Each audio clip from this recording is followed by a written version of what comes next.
Let's talk about the rebrand. And I know that that must have been an interesting time because you're joining GMAC, which became Ally.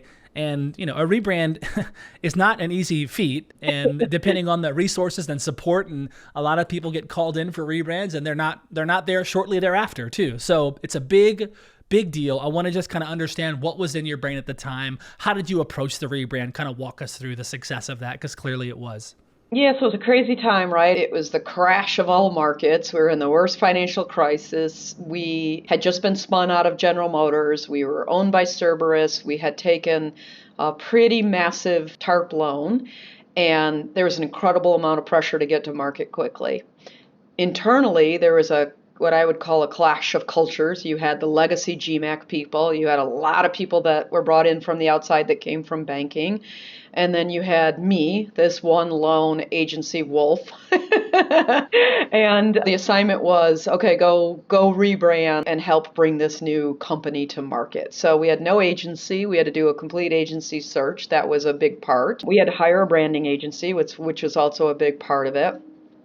But I think more importantly, we had to figure out what the culture was going to be and what we wanted this brand to be. And so the first thing that I did was go on a listening tour, and I met with the top 25 executives in the company, and I got a different answer from all 25 people about where they wanted the company to go.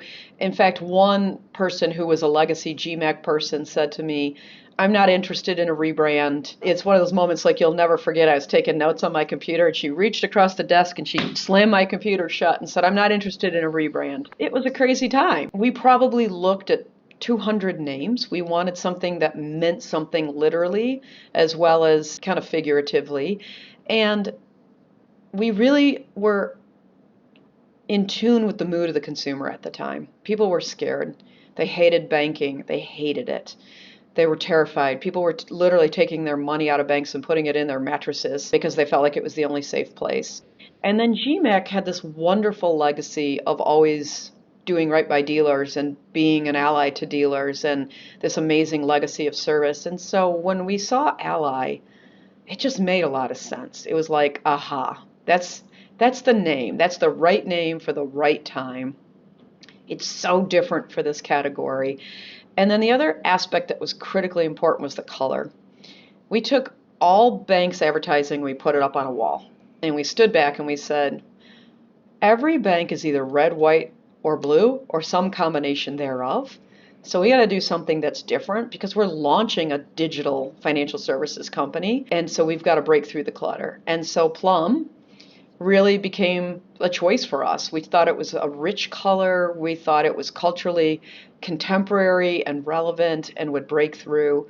And so it was incredible. I was a little naive, to be honest with you, Jeremy. I thought, like a rebrand was pick a name, print some business cards, print some new letterhead, and off you go. The intricacies of a rebrand, from copywriting and trademarking and changing websites and getting trademarks all over the world, and all of the things that went into the deployment were just incredible. One of the best learning experiences I've ever had in my entire life.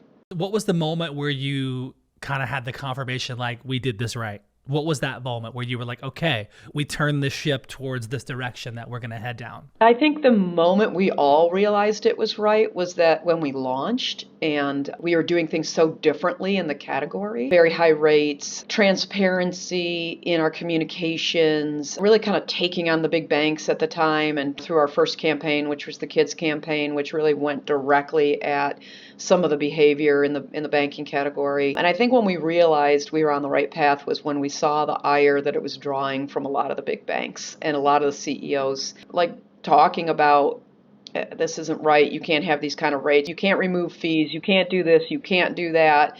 And we were like, we just struck a nerve in a category that has largely been unchanged since Alexander Hamilton invented it. And now today, you fast forward, and I think we feel good about the change that's happened in the category in general. I think during COVID, the financial services category behaved in an exemplary manner. And that's very different than it was back in '08, where now every bank realizes how important customer centricity and customer service is. And all banks are behaving in very honorable ways. And I think that's been something we've been proud of because we feel like we forced a lot of that change. Hey everyone, thanks for watching. Please subscribe to this channel for more great marketing interviews with today's top industry leaders. And thank you to our partners at Salesforce. Salesforce brings marketing and engagement together. Head over to salesforce.com/marketing.